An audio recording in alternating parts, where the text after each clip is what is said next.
जी अस्सलाम वालेकुम दोस्तों। तो टिकटॉक पे वीडियो लगाई थी जनाब, तो ये भाई आए हमारे पास पॉइंटर बच्चे लेने के लिए। तो बाकी डिटेल भाई भी आपको बताते हैं वीडियो में, वो वीडियो आकर अटैच करता हूँ। पहले वीडियो बना ली थी तो मैंने कहा ये देख लें, बच्चा इनको दे दिए। बाकी डिटेल ये वडायर साहब आपको बताते हैं। इन्होंने अपने दोस्त को गिफ्ट देने के लिए जनाब लिया। ये बाहर से आए हैं, स्पेन से, राना साकिब। ये स्पेन से आए हैं भाईजान, और स्पेशली जनाब ये आज हमारे पास पहुँचे हैं। कल परसों इनकी फ़्लाइट आई थी, तो आज ये आए हैं अपने दोस्त को गिफ्ट देने के लिए। उनसे मुलाकात करेंगे राना साकिब भाई से और उनको ये गिफ्ट देंगे। पसंद आया जनाब आपको? मैं कहता हूँ जनाब क्या बात है जी, बहुत शुक्रिया, यही वर्ड है। बहुत शुक्रिया जनाब आपका। Thank you. अस्सलाम वालेकुम भाईजान। वालेकुम सलाम भाईजान।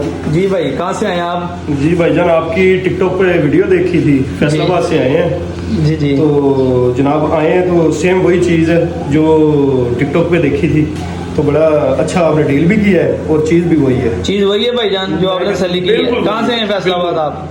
अजीज फातिमा, गुलिस्तान कॉलोनी। गुलिस्तान कॉलोनी से भाईजान आए हैं। मैं रहता हूँ जी इधर वापडा टाउन में, शेखुपुरा रोड पे। ये जो पॉइंटर बच्चे हमने लगाए थे, ये हमें शौक है। तो भाईजान हमने आपको हमने फोर्स तो नहीं किया कि आपने वो लेना, ये अपनी पसंद से लिया आपने? जी बिल्कुल, मेरा दोस्त है राना साकिब, उससे मैंने गिफ्ट करना है। जी माशाल्लाह, जबरदस्त। अच्छा, दोस्त के लिए लिया आपने? जी बिल्कुल बिल्कुल। वही चीज़ है जब अपनी मर्जी से खाई है, जनाब 1% भी उसमें चेंजिंग नहीं है। चेंजिंग नहीं है। तो आप क्या कहते हैं जो नए व्यूज देखने वाले हैं उनके लिए मैं क्या कहता हूं कहते कि हैं? भाई के पास इनसे कांटेक्ट करें और चीज बेहतरीन देंगे आपको। कोई दो नंबरी fraud? No no no no, कोई दो नंबरी नहीं। बहुत शुक्रिया। आप कहेंगे वही मिलेगी। अल्लाह आपके नसीब में करे जनाब, जज़ाकल्लाह, शुक्रिया। अल्लाह हाफिज़। Thank you.